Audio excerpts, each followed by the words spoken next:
साथियों, हमारे बीच में एसएससी के टीचर्स हैं प्रशांत जी। मैं उन्हें बुलाना चाहती हूँ स्टेज पे आए और अपनी बात रखें। एक बार जोरदार तालियां हो जाए इनके लिए।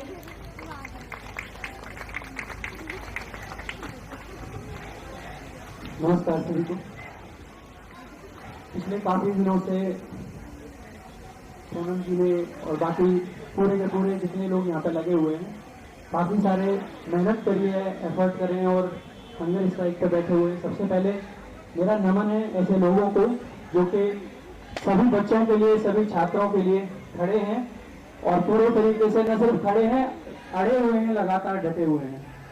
पिछले साल 2025 में एसएससी के एग्जाम्स में भी काफी सारी गड़बड़ें चल रही थी। उस टाइम पे एसएससी के सभी टीचर्स ने, हम लोगों ने मिलकर काफी प्रयत्न किया था कि इस तरीके से कोई आंदोलन करें और जो बातें हैं वो मनवाई जाए। लेकिन जैसे कि आप देख सकते हैं कि आज भी इतने टाइम से लगातार धरने पर बैठे हुए हैं। हंगर स्ट्राइक है, आमरण अनशन का जो मतलब है, ये मतलब हमें गांधी जी ने समझाया था जब 1918 में अहमदाबाद मिल के जो वर्कर्स थे जब स्ट्राइक पर बैठे थे गांधी जी के साथ में, तो पहली बार हंगर स्ट्राइक हुई थी।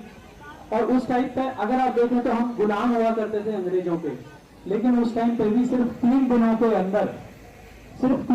अंदर गांधी जी की जो मांगे थी वो मान ली गई थी। और ये तब की बात है जब हम गुलाम हुआ करते थे। आज तो हम डेमोक्रेटिक कंट्री हैं और आज इतने दिन हो चुके हैं, लेकिन सरकार की तरफ से एक प्रतिनिधि तक मिलने नहीं आया है।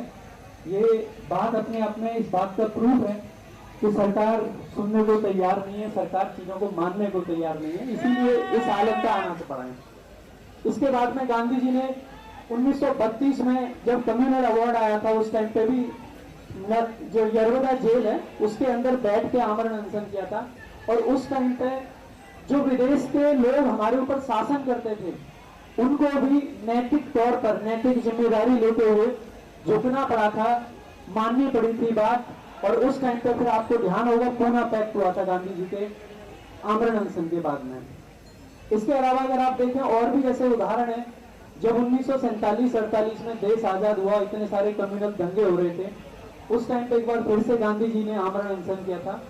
और जो लोग एक दूसरे की जान लेने पे तुले हुए थे, हिंदू मुस्लिम करने पे तुले हुए थे, वो सब लोग इकट्ठे हुए, बैठे। जो लीडर्स सबको भड़का रहे थे, उन्हीं लीडर्स ने आके गांधी जी के साथ में बातचीत करी और उसके बाद में जो लाखों लोगों की जान जा रही थी वो सिलसिला रोका।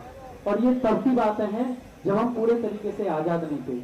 आज हम कहते हैं कि हम दुनिया की सबसे बड़ी डेमोक्रेसी हैं। हम किस तरीके की डेमोक्रेसी में जी रहे हैं जहाँ पे आज इतने दिन से एक इंसान सिर्फ एक बहुत जेन्युइन मांग, कोई ऐसी भी मांग नहीं है कि कोई हमें कुछ बना दो। सोनम जी ने कभी नहीं कहा कि इनको कुछ बना दो, सिर्फ एक ही तो मांग है कि जो गलत हुआ है, इतने सारे बच्चों के साथ में पूरा एजुकेशन सिस्टम खराब हो रखा है और जिस आदमी को जो सबसे ऊपर के लेवल पर बैठा हुआ है उसको एक जिम्मेदारी लेनी चाहिए। नैतिक जिम्मेदारी तो यही बनती थी कि जैसे ही पेपर लीक हुए थे इतने बड़े स्तर पर, यहाँ तक कि कई सारे बच्चों की जान चली गई, सुसाइड कर ली बेचारों ने उस लीक से प्रभावित होकर। उसी टाइम पर सरकार को नैतिक रूप से उस मंत्री को तुरंत हटा देना चाहिए, चाहे वो कोई भी व्यक्ति हो। हटाने के बाद भी तो उसी सरकार में से कोई मंत्री बनेगा। कोई गलत डिमांड तो नहीं कर ली, क्या कोई नाजायज डिमांड करी है? कोई नाजायज नहीं है, एकदम जायज है। और इतने सारे लाखों करोड़ों बच्चे हैं, सबका भविष्य है। और अगर देश का बच्चा प्रभावित रहेगा, अगर एजुकेशन ढंग से नहीं होगी, तो जब एजुकेशन सिस्टम खराब होगा तो किस तरीके का भविष्य हम सुनिश्चित करेंगे, किस तरीके का देश हम सुनिश्चित करेंगे? हम क्या चाहते हैं आखिरकार देश में?